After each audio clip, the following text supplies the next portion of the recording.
Hi guys! In this video, we're going to be going over Case 9 of the regional case set, titled Wholesome Discipline. This case is about punishment and other forms of discipline, especially in schools. The case presents two main options for approaching discipline, punishment and restorative discipline. The purpose of discipline in general is to deter future wrongdoings. Punishment, which would include things like detention, suspension, or legal citations, is much more common in schools in the status quo, and it usually follows a zero-tolerance policy. On the other hand, restorative discipline aims for reconciliation, whether that be by facilitating conversations or discussions between wrongdoers and/or their victims. Advocates also argue that restorative discipline increases accountability, promotes positive social and emotional learning, and gives students an opportunity to develop important social skills and character traits. However, researchers do not have a concrete understanding of its effects, and studies on the effectiveness of restorative discipline versus traditional punishments have produced conflicting results. Critics also worry that leniency can fail to deter future wrongdoings. Overall, the case asks us which of these two practices is the best practice for discipline, since when minor behavioral problems are ignored, they may even turn into serious issues that can ultimately cause students to end up in prison.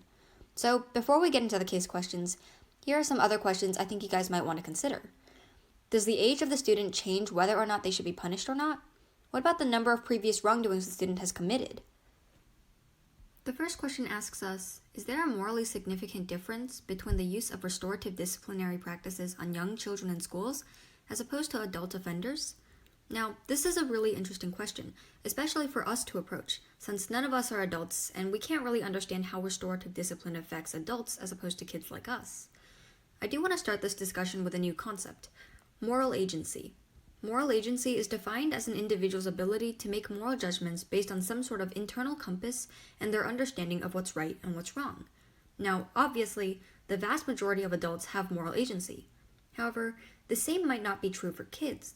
Depending on how young the children in question are, they might not have a good grasp of what's right and what's wrong yet. As a result, it's important that young children are taught to distinguish these early on so that they can internalize the idea of what's right versus what's wrong. This is most effectively reinforced through punishment as opposed to restorative discipline, since young kids are literally starting from ground zero. They don't have any grasp on morals yet, and thus they can't really participate in discussions about the consequences and inherent nature of their actions. Another idea I wanted to touch on was the use of the phrase morally significant difference. What does that really imply? Well, since the entire purpose of discipline and punishment is to deter future wrongdoing, I think it's safe to say that we should be using consequentialism to evaluate the effectiveness of disciplinary measures on someone's future actions. We can quantify a morally significant difference by determining how effective different disciplinary measures are and comparing them against each other.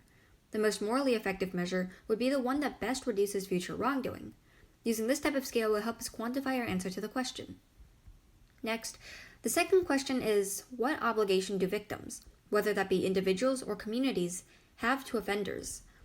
I personally think that this question is worded very strangely, and part of me wonders if the words victims and offenders should be switched, but this is what we have for now.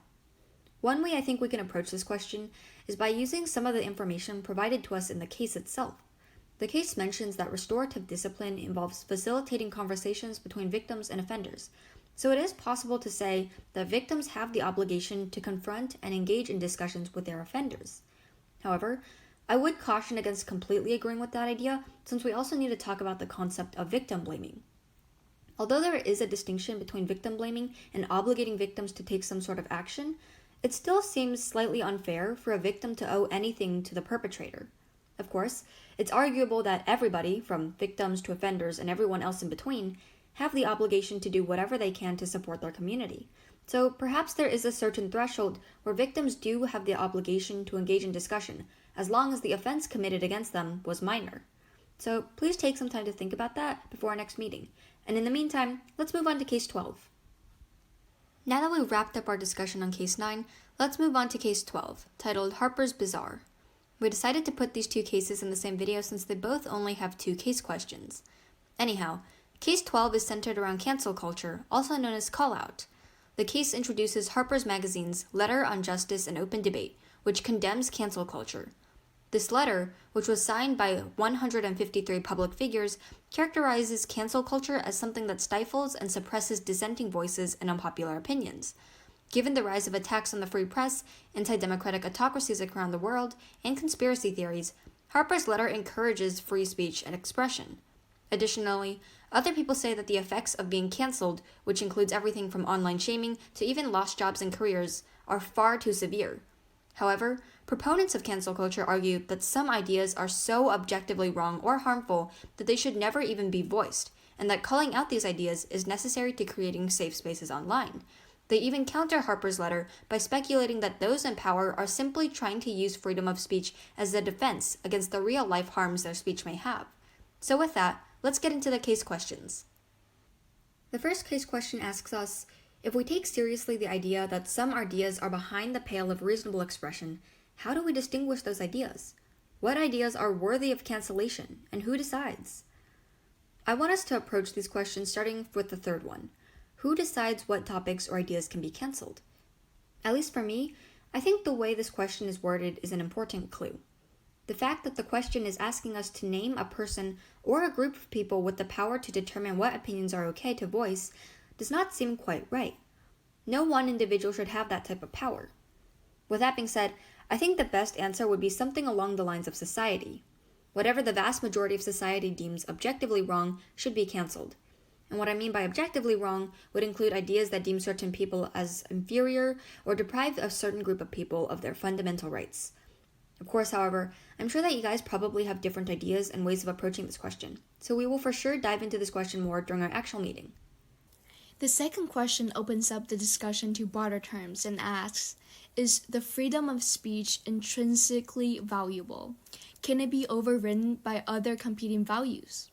To sum it up, this question asks whether freedom of speech is really important and whether or not there are times when it is overridden by other factors.